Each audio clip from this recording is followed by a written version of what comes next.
wabarakatuh. Saya Kuntiara Pusponingrum dari kelompok 1 akan menjelaskan tentang drilling mesin atau mesin bor. Mesin bor adalah suatu alat industri yang berfungsi untuk melakukan pengeboran atau perlubangan pada lembaran kerja dengan menggunakan alat pemotong yang berputar atau yang biasa disebut bor. Ada berbagai macam tipe mesin bor, diantaranya mesin bor tangan, mesin bor meja, mesin bor tegak, mesin bor radial, mesin bor lantai, mesin bor koordinat, dan mesin bor berporos. Sedangkan proses pengeboran adalah suatu proses pengerjaan pemotongan menggunakan mata bor untuk menghasilkan lubang yang bulat pada material logam maupun non-logam yang masih pecah atau material yang sudah berlubang. Proses ini merupakan proses pemesinan yang paling sederhana di antara proses pemesinan yang lain. Ya, di sini saya Nanda Mitantara akan membahas mengenai mata bor atau pisau bor. Yang pertama, ukuran mata bor atau pisau bor. Ukuran dari berbagai macam bor terbagi dalam beberapa jenis. Di antaranya adalah A. dalam satuan inci, B. dalam pecahan dari 1/64 sampai dengan 3/8 inch dan seterusnya. Yang C. dalam milimeter dengan kenaikan bertambah 0,5 mm, yang D bernomor dari 80 sampai dengan 1 dengan ukuran 0,0135 inch sampai dengan 0,228. Yang E bertanda huruf dari A sampai dengan Z dengan ukuran dari 0,234 sampai dengan 0,413. Yang kedua, bagian-bagian mata bor atau pisau bor. A menunjukkan putaran arah, B menunjukkan rongga pisau potong dengan badan bor, yang C menunjukkan badan bor, yang D menunjukkan mata pisau bor, yang E menunjukkan sudut iris, yang F menunjukkan sudut 8 derajat sampai dengan 12 derajat, yang G rongga pembuangan tatal. Oke, kemudian saya akan membahas mengenai jenis-jenis bor berdasarkan sudutnya. Yang pertama, mata bor piling dengan spiral kecil. Mata bor piling dengan spiral kecil, sudut penyayatannya 130 derajat, digunakan untuk mengebor aluminium, tembaga, timah, seng, dan timbel. Yang kedua, mata bor piling spiral besar sudut 130 derajat. Mata bor piling dengan spiral besar sudut penyayat 130 derajat digunakan untuk mengebor kuningan dan perunggu. Yang ketiga, mata bor piling spiral besar sudut penyayat 80 derajat. Mata bor piling dengan spiral besar sudut penyayat 80 derajat digunakan untuk mengebor batu pualam atau marmer, batu tulis, fiber, ebonit, dan sebagainya. Yang keempat, mata bor piling spiral besar sudut 30 derajat. Mata bor piling dengan spiral besar sudut penyayat 30 derajat digunakan untuk mengebor jenis bahan karet yang keras atau karet-karet bantalan. Demikian pembahasan mengenai mata bor atau pisau bor. Baik, saya Vicky Ardian. Pada video kali ini saya akan menjelaskan tentang alat-alat yang dibutuhkan pada proses drilling atau pelubangan. Untuk peralatan yang pertama adalah mesin drilling atau mesin bor duduk yang berfungsi untuk membuat lubang. Untuk yang kedua, center drill, berfungsi sebagai alat pelubangan sebelum menggunakan mata bor. Untuk yang ketiga, mata bor. Terdapat beberapa jenis ukuran mata bor sesuai dengan penjelasan sebelumnya, maka pilih ukuran mata bor sesuai dengan diameter yang diinginkan.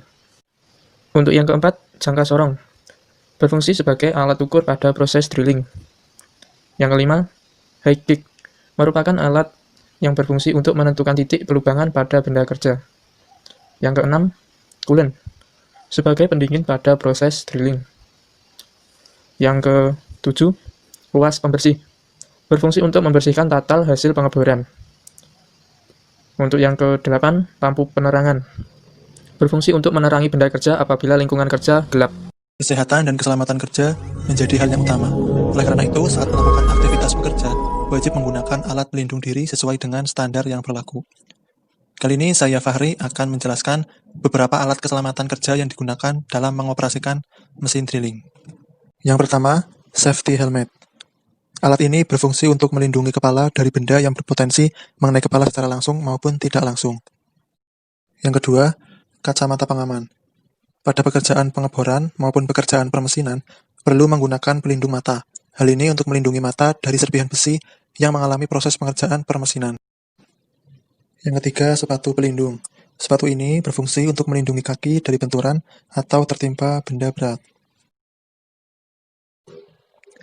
Yang keempat, yaitu masker.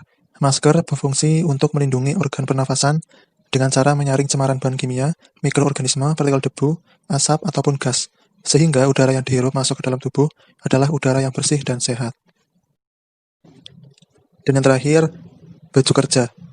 Mengenakan baju kerja untuk melindungi tubuh apabila terjadi hal yang membahayakan ataupun yang akan mengakibatkan kecelakaan ketika hendak bekerja, sehingga tidak membahayakan tubuh kita. Perkenalkan, nama saya Agung Purwosasongko. Proses menentukan titik pelubangan pada benda kerja, sebagai contoh benda kerja tersebut adalah housing press. Alat yang digunakan untuk menentukan titik pelubangan yaitu high kick. Akhirnya dilengkapi dengan rahang penggores yang berfungsi menggores atau memberi tanda pada benda kerja setelah menemukan ukuran tinggi sesuai kebutuhan.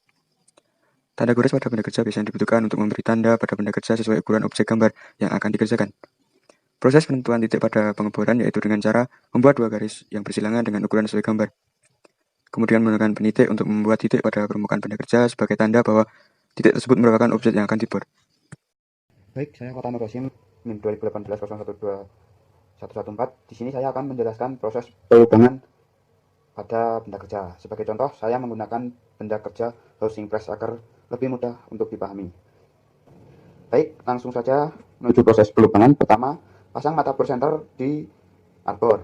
Kunci dengan kencang agar mata bor tidak mudah lepas atau ambles saat mengerjakan atau membuat lubang. Selanjutnya, pemasangan benda kerja pada tanggem atau penjepit. Kemudian, tentukan titik mana yang akan dibor atau diberi tanda dengan spidol. Apabila sudah, nyalakan mesin, turunkan mata bor secara perlahan-lahan sampai menyentuh benda kerja. Untuk bor senter kedalaman tidak harus terlalu dalam karena hanya digunakan untuk mempermudah mata bor yang berdiameter 5 mm agar mudah dalam menentukan titiknya. Lakukan pengeboran senter dengan jumlah sebanyak 8 titik pada benda kerja, yakni 4 pada sisi muka kanan dan 4 pada sisi muka kiri. Apabila sudah pengeboran senter, maka selanjutnya adalah pengeboran dengan mata bor diameter 5. Untuk mempermudah dalam menentukan kedalaman 12 mm, tandai mata bor dengan spidol, yakni mengukur dari ujung batang mata bor sepanjang 12 mm. Kemudian tandai dengan spidol agar lebih mudah dalam menentukan batasnya.